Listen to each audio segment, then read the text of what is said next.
So on a grass cut, we gotta get 4 corners. I take a picture of the yard, put front before in the photo, every corner. Usually walk up on the porch, grab the signage. Usually there's a number on the house. In this instance, there's not. Another corner, far corner. Head to the side yards, side 1. Check out the backyard here. In this instance, there's no backyard. I'll snap a photo just to show that we didn't have to mow the backyard. Get grass measurement photos. I usually take 3 measurement photos from different spots just to show that the grass needs cut. We'll just double check, make sure there's nothing to cut. I don't think you can cut this side, but yeah, definitely not able to cut that side. Let's take a photo to verify that. And we're ready to cut some grass.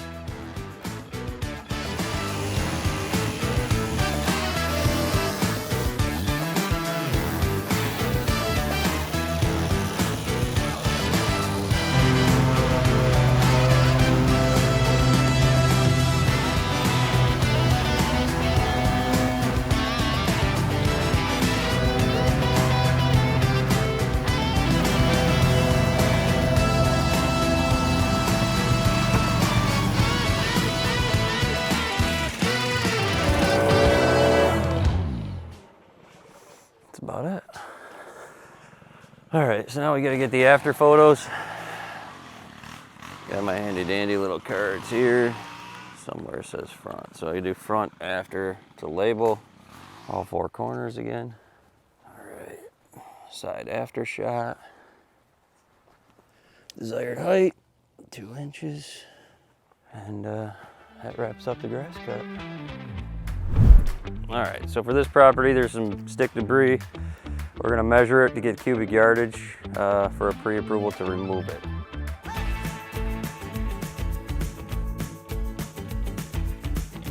This is where it gets a little tricky. I just find like a happy medium. So like some spots low, some spots high, I find a happy medium. Go somewhere in the 3-foot range.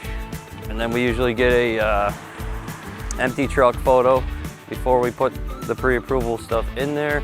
Also have to measure the truck. Then you get your length and height of the truck.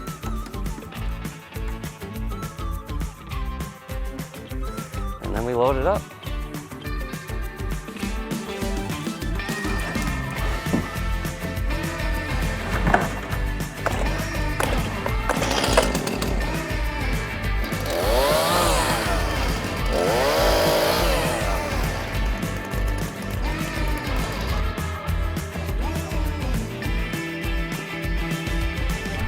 So for this one, we got a pre-approval to put numbers on the house because there is no numbers on the house.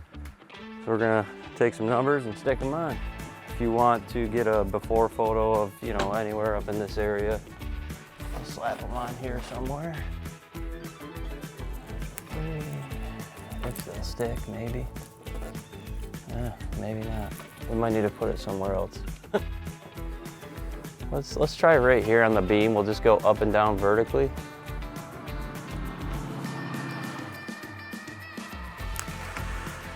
That way we can have proper verification photos for the client. 2003. Just show the signage. And I just grab like from the middle of the yard, like a full house view. And that'll be that one. So we got a order for a re-secure here with a lock change lock box. Let's see what's going on at this property. Got a lock box on the front door here. We're gonna try the code. That one doesn't work very well. So, and this one, honestly, there's no, our locks aren't on this door anyway, so it's weird to have a lock box on the front door. So we're gonna go check. There's just a secondary door with a lock box on it. The access to the door is just obviously completely overgrown here. So be careful. Well, this is a master lock. This is a weird lock box anyway. And that gives us access to this house. See if these keys work. They do. So I don't see a need to re-secure this property. What we'll do is we'll have to bid for the overgrowth, get into the secondary door so that the inspector, when he comes, he has easy access to the secondary door. For this, we're going to change the deadbolt because the knob lock's coated. It does work properly.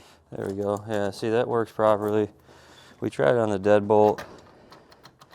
Can't get no movement. We'll try both keys just in case. Yeah, we got nothing on the key, so we're just going to put a deadbolt on this. We're also going to change this lock box out because it's not the proper lock box.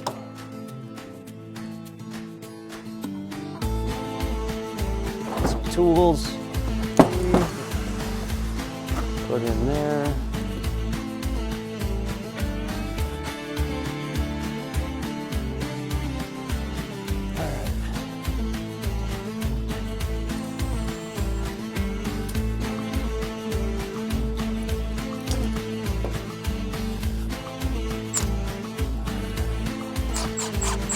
Put that bolt in.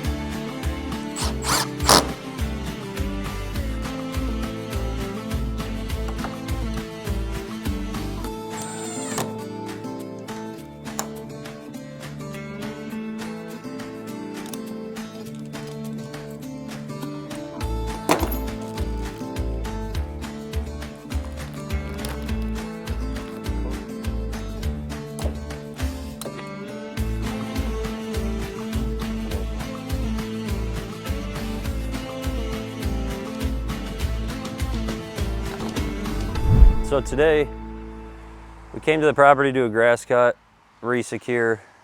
We've been to this property multiple times.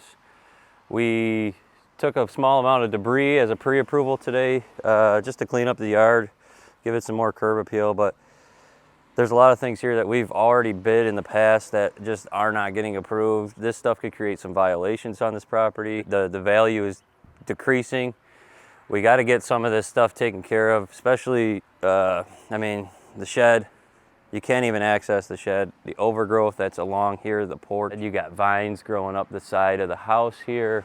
Looks like a little bit of roof damage. The gutters, if I can point out, it's not even attached to the downspout, and the other one is just dripping right off the side, which is probably creating some moisture in the basement. We have trees that are just growing up the side of the front porch here, touching the gutters, you know, eventually going to damage the roof if they don't get taken care of.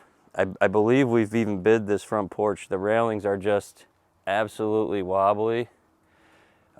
These need to get secured better. This is a life safety issue, especially, you know, somebody coming up on this porch that doesn't know, they lean against it, it falls over, they could potentially be injured. I mean, as you can see, there is like another doorway going over there. We can't access it. It's completely overgrown. But again, I'll point out the gutters. They're just dripping right here at the base of the house, which is telling me that moisture is going to go right into the basement. I mean, there's a wide open hole here. I don't know if that needs to be secured so we can keep animals and stuff out. But again, I can't stress enough the overgrowth at this property. We got to get it off the house. The longer we wait, the more damage it's going to create. Again, overgrowth. Just insane. We got to get it off. I mean, you got broken 2x4s, 2x6s supporting this overhang roof here. That's a life safety. I mean, that thing's going to come down, especially with the weight of all this overgrowth. That could collapse. And this is the main entrance to get to the house for inspectors, for contractors, to do bids, all that stuff. The overgrowth is just taking over the porch here. There's steps underneath here you can't even see. But again, this overhang it's already started over here, collapsing. You can see from here to here, it's starting to fall. But this here is the door that we had to secure. We did the re-secure on it, but the inspector said he couldn't access. He tried the front. He obviously couldn't see this door because of the overgrowth. Also, we need to get some railings installed on here. You know, for inspectors, for us coming up here. You got a big overhang there that you could fall off, potentially get hurt. Continue along here. Overgrowth, overgrowth. Gutters again are just kind of hanging off. More overgrowth on the backside. There is no rear yard here, but we do have some trees touching the property that we should take care of, get off the property. We'll check the front here. The front of the garage, again, just overgrowth. Clear view just from right here. Everything just overtaking this whole garage. Overall, looking at the roof from the ground, it looks to be okay. I did notice there is no chimney cap on the chimney. I don't know if we're able to get one on there. We're going to get some aerial footage of the roof just to verify everything looks good up there. And we'll be able to tell if it needs a chimney cap or not. And you never know what we'll find underneath all this overgrowth. There could be potentially massive amounts of debris. You just never know, because we can't address it because we can't see it. I mean, I can point out here, there's a couple things that you see just in plain sight, but who knows what's underneath all of that stuff.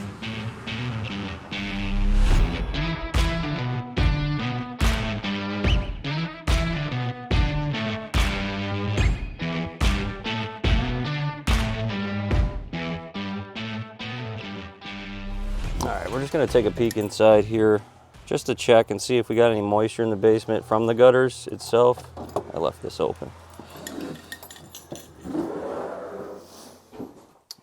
Be careful, the bottom step there is completely broken off here. There is some noticeable water intrusion in this basement, which again is coming from those gutters that are not being directed away from the house. As you can see right here, you got pools of water starting to pool up, coming from each corner of the house. So we need to get those gutters directed away from the property. We step back here in this, I don't know what they would call this, back room den area, which is looking at the house, the left side of the house where a lot of that overgrowth is. And as you can see, we got overgrowth coming through the soffit and into the property. So again, that's another reason why we need to address the overgrowth that we have bid multiple times. All right, so we came upstairs just to double check, make sure there wasn't anything crazy going on, and we noticed in this back right bedroom, there's a little bit of discoloration on the ceiling and even on the paneling. I don't know if you could get good footage of this, but you can tell that it's just bowing out all through here, up here, all around here. It's just bowing this paneling. Not sure if it's gonna be a roof issue, gutter issue. We're gonna get some aerial footage of it just to double check, make sure nothing's going on over here.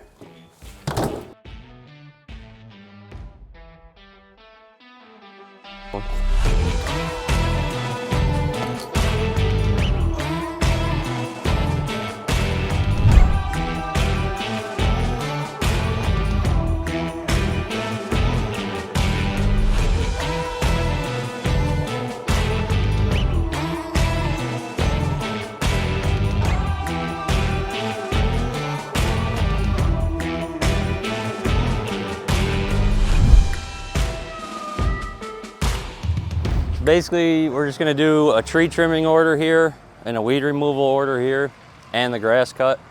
Gotta get the trees off of this house.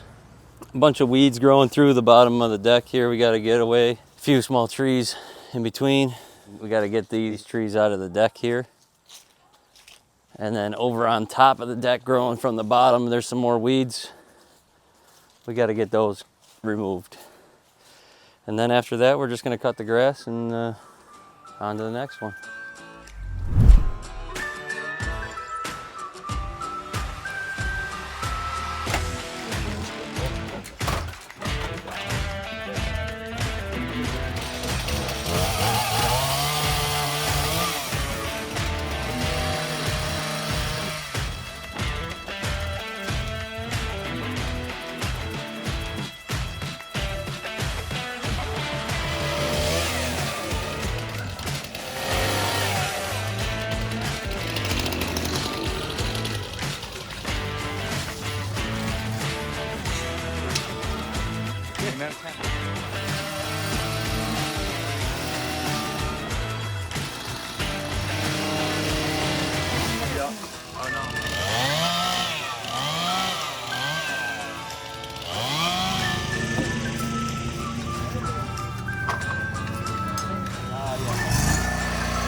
We're gonna do a grass cut. Paul here is taking the before photos with the placards.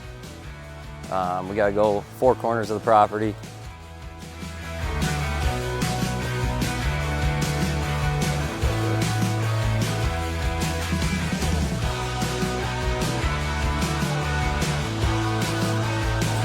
Done.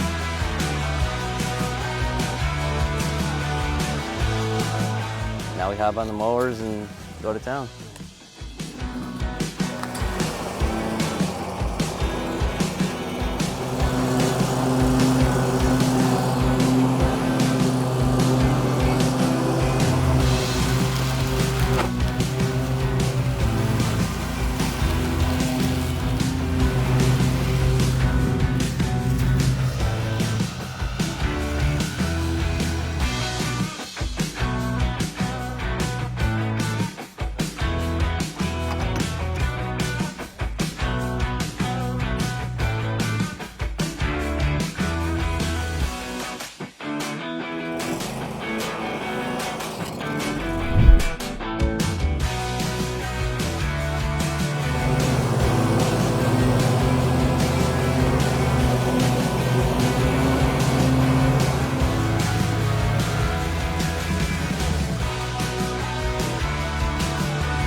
Alright, so this property we're going to do winterization.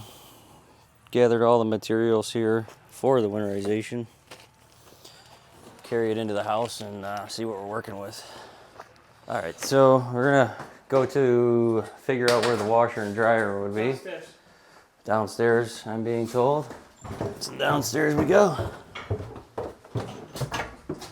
Oh, nice. So, this washer and dryer is hooked up. We're probably just going to hook right into this. Check the water, see if she's on. Seems to be somebody shut it off. Or my guess is this is actually a well pump. So they shut the power off to the well pump. I'm going to check for power here. Yeah, usually I come in, I check to see if we have power. I don't think we have any power. Everything's on and there is no power to the house. So we got to set up the generator. Just gonna run this out to the generator, get the generator fired up so we get some air in the house.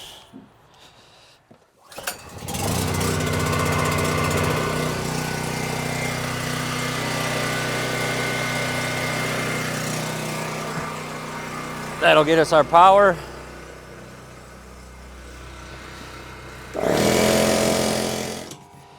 I'm gonna hook this right up to the sink. This is our pressure gauge. Tells us if the house is holding pressure. Make sure all the valves are open so that when we blow air through the lines, everything gets pressurized. And then we'll have to drain this hot water tank as well. Open these valves. And then I'm gonna send some air through. It's tough to see.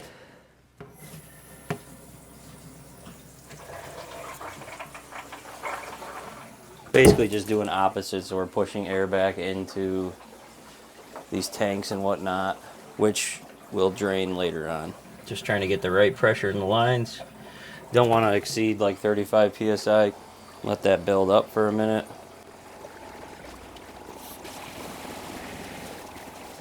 So we'll just run it outside. I'm going to hook the hose up to the bottom here of our hot water heater. There's always a valve at the bottom of your hot water heater.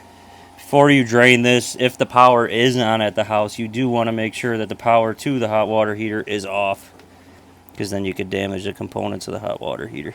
Keep putting air to this just to keep the pressure building in the system. And we should have water coming out at the end of the hose. I always come and check it. Nothing yet. I'm going to run upstairs just to make sure all valves on sinks and everything are shut. Because that you could have air or water escaping from there as well, and that won't allow you to build pressure. All the valves seem to be off up here. I'll check the kitchen. Basically all I'm doing is just getting the water pushed out of these lines. Definitely air there. I wonder if there's a check. There's not a check valve in here. That one's on. Putting more pressure to all of these expansion tanks or water softeners. These are on. Make sure we got air coming in there. This is open. Send pressure back through. And we'll go check the hose and see if we have anything coming out. Nothing. Sometimes these are challenging.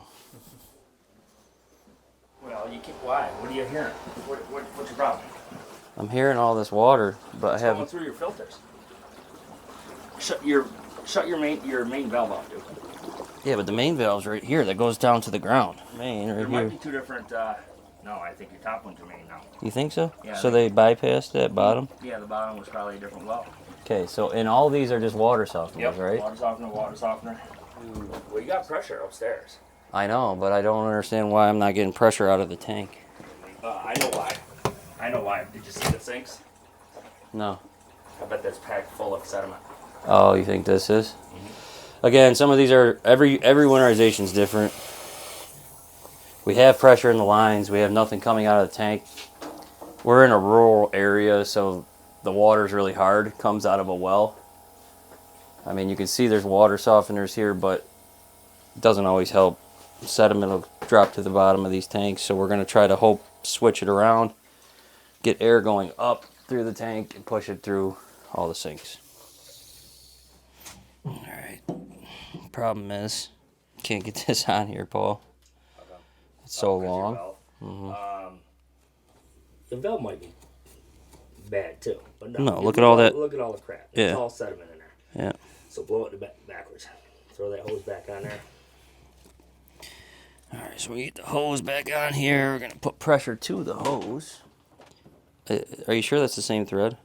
I don't think it's the same thread. No, that's fine thread.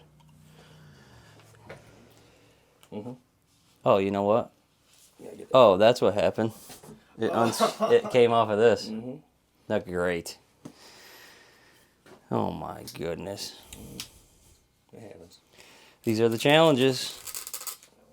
There you go. Got it. Sure. Yeah. Yeah, it's going. Nice. All right. So now we got the air finally figured out. I'm gonna put pressure to this again. See what happens. There we go. Keeping it at 30 psi just because of the. I don't want to blow the hose. System. Or the system. So that's gonna take a little bit for that to blow out before we could get the pressure. They drain those 3 toilets. Antifreeze. We can Do the antifreeze. antifreeze in those 3 toilets. We can do signage. Yep. While this all blows out. No, you can smell that. Yep. sediment. Sulfur. It's all Yeah, sulfur. sulfur, yeah.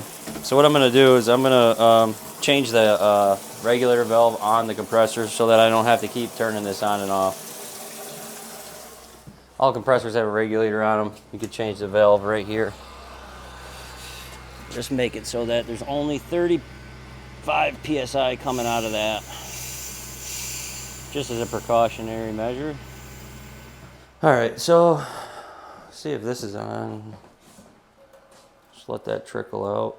I just want to go through and check all the every nook and cranny and room, make sure there's no water, bathrooms, what have you. Flush these toilets, get most of the water out of them. Not building pressure. Bubbly again, but. I have all the valves on upstairs. Okay.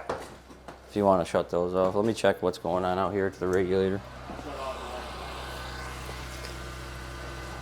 I feel like it's coming back down in.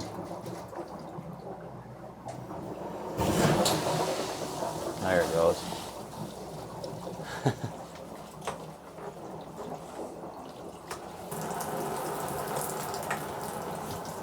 Trying to get all the water out of here. You can hear it flowing through.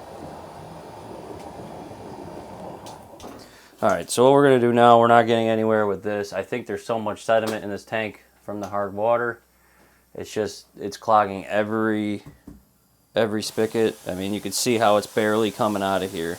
It's squirting all sorts of weird, like a shower head. Should not be doing that. I think there's so much sediment in here that it's just not coming out. So what we're gonna try to do is we're gonna hook up into the washer water lines. I have a double here that will go to the air, and we'll push water through the hot and cold, trying everything possible here. We're gonna try to pressurize this back through the system again, see if we can get it. Since we went through the hot water heater on the bottom, maybe we loosened up some of that sediment to where we can push it back out. Lesson here is going to be There it goes. always blow through here. There we go. Yep. Ta-da. It works a lot faster when you come out of that hose. Look at that. Look at the sediment. Yeah, I know. It's all grit. All right. So now we're going to do the routine winterization. We're going to get all the water out of the toilets, pour antifreeze in every drain, and put signage up and everything else.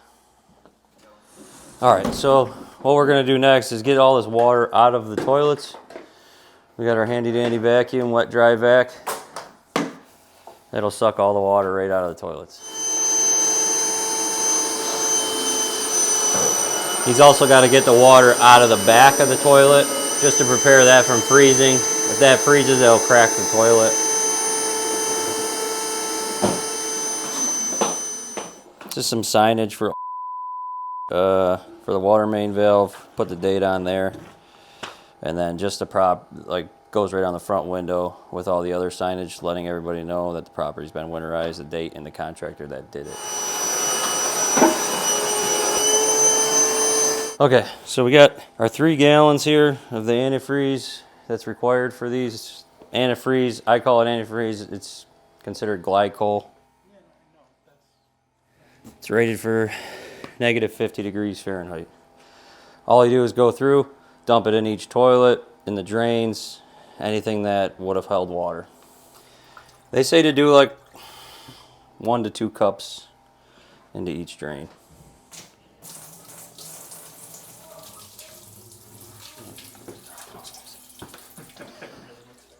Get it? Yep.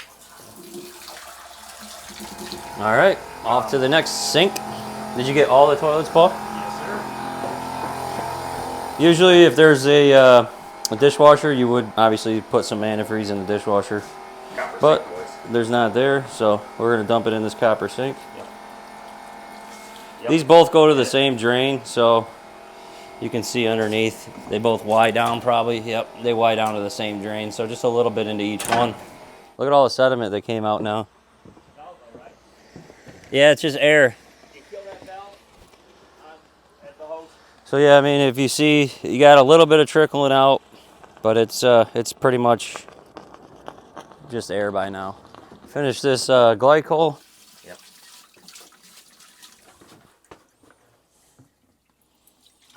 Yep. Just watch this, because it's gonna. Oh, there's still water in there. Yep. So let's get it here. I can't, because this is clogged. Is there more water coming out of there now, Eric? Sounds like air to me. I got no pressure. Is it water or air over there? Air or water? Yeah, so go ahead and kill your bottom again Kill what? of your water tank. See if we can build pressure back up. Alright, go ahead and kill them. That should start to build. Alright, well in the meantime we can go slap some winterized tape on everything that we put the glycol in. Start right down here since we're down here. Basically what I do is I just go right across, show that it's been winterized. Put the date right on the tape. There's a spot right on the tape for the date. 10/5/22. Usually I do this too. Shut these. Put this.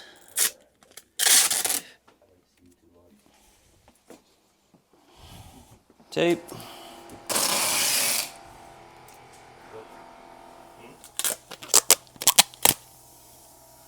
Same with the showers. Put the tape in the shower as well.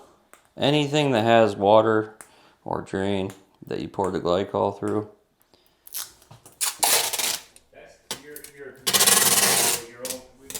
Same deal. Every single drain, every single sink, shower, signage. That'll do it for up here.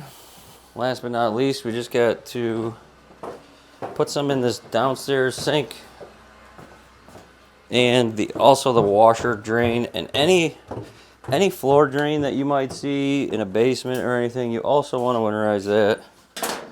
And there is one here. So we're going to also put some in the floor drain, just because you never know. Just want to make sure. Everything, it's basically air coming out of all these lines. So that tells me that there's no more water left in the hot water heater or anything like that. And I always just double check. Mainly just air coming out of here. So that looks like it's all set. Also back here, there is a drain for the washer. Some people don't really remember that, but it does need to be winterized. So we gotta get back in here, get some antifreeze in that line. Last but not least, slop sink. Obviously there's a drain, so it needs antifreeze. Also your hot water heater, you got to put winterized on that as well. Even your tanks and whatnot. Same with your electric panel. If there was a sump pump here, we'd obviously, and the power was on, we would leave it on and leave the sump pump on. You always just want to make sure that the, in this instance, a well pump's not on. You know, hot water heater, furnace, etc. We shut it off and put tape around it, so that if anybody comes in here thinking they can turn the power back on, they just want to make sure that they don't turn on the furnace and hot water heater.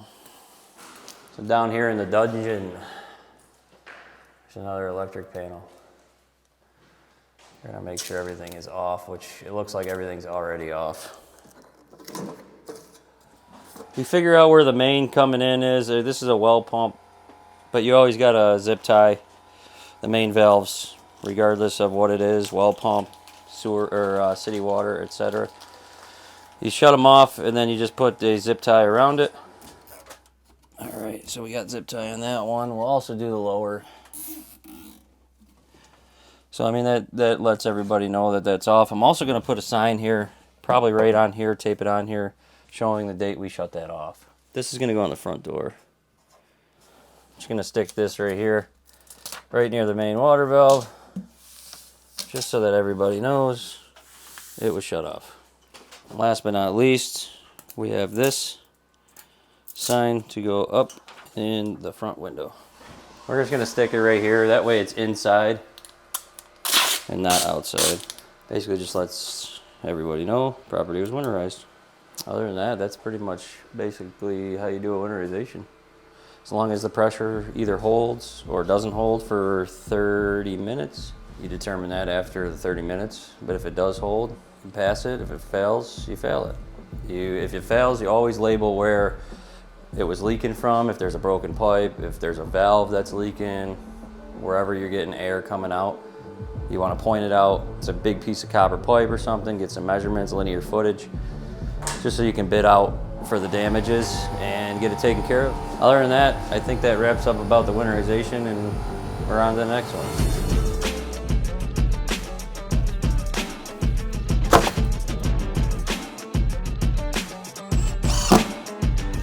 Thanks, picture guy.